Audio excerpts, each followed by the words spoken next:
मैंने ही इस सृष्टि की रचना की है, मैं ही इसका पालन पोषण करता हूँ और मैं ही इस सृष्टि का विनाश और अर्थात अंत करता हूँ। जब जब संसार में धर्म की हार होगी और अधर्म की विजय होगी, तब मैं इस संसार पर अवतार लूँगा। धर्म कर्म से होता है, कर्म के बिना धर्म की कोई परिभाषा नहीं। हमारी आस्था की परीक्षा तब होती है जब हम जो चाहे वो हमें ना मिले और फिर भी हमारे दिल से प्रभु के लिए शुक्रिया ही निकले।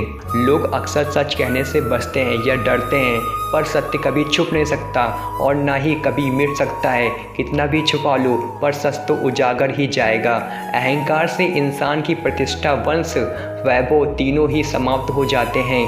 आत्मा अमर है, इसलिए मरने की चिंता कभी मत करो। आत्मा का अंतिम लक्ष्य परमात्मा से मिलन होता है। सत्य कभी नष्ट नहीं हो सकता।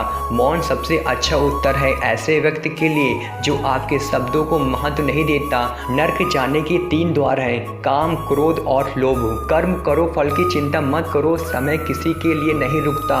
व्यक्ति जो भी चाहे वह बन सकता है। हयात व विश्वास के साथ इच्छित वस्तु पर लगाकर चिंता करे। मन की हलचल, होश, सांस और भावनाओं के माध्यम से भगवान की शक्ति सदैव तुम्हारे साथ है। शांत रहने से दुखों का अंत हो जाता है और शांत मन मनुष्य की बुद्धि को शीघ्र ही स्थिर करने में और परमात्मा से मिलन करने में सहायता करती है। जो बात सच पर आधारित होती है उसे कहने, करने और मानने से हमें कभी डरना नहीं चाहिए। प्रेम सदा माफी मांगना पसंद करता है और अहंकार सदा ही माफी सुनना पसंद करता है। एक बार किसी को माफ करके अच्छे बन जाओ, लेकिन दोबारा उसी इंसान पर कभी भरोसा करके बेवकूफ न बनो। धर्म केवल रास्ता दिखाता है, परंतु मंजिल तक तो कर्म ही पहुंचाता है। इंसान की इच्छा पूरी नहीं होती तो उसका क्रोध बढ़ता है और उसकी इच्छा पूरी हो जाती है तो लोभ बढ़ता है। इसलिए जीवन की हर स्थिति में अपने धैर्य को बनाए रखें। जिस मनुष्य के चारों तरफ नकारात्मक ऊर्जा वाले लोग रहते हैं,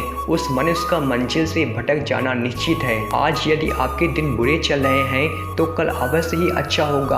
आप केवल निस्वार्थ भाव से अपना कर्म कीजिए। जो मार्ग ईश्वर ने आपके लिए खोला है उसे कभी भी कोई बंद नहीं कर सकता। मनुष्य का जीवन केवल उसके कर्मों पर आधारित होता है। वह जैसा कर्म करता है उसका जीवन वैसा ही हो जाता है।